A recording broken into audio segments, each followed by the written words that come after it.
natutuwa lang akong i-share sa inyo itong aking ginawang proyekto. O yan o. Yan. Ngayon ay gabi.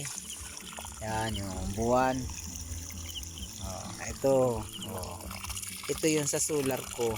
Sa solar pump ko ito. Yan. Eh dahil medyo mahina ang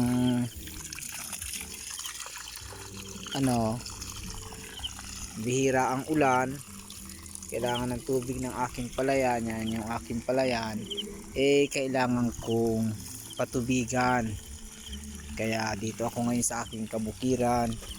At ito, yan, papasin niyo yan, yan.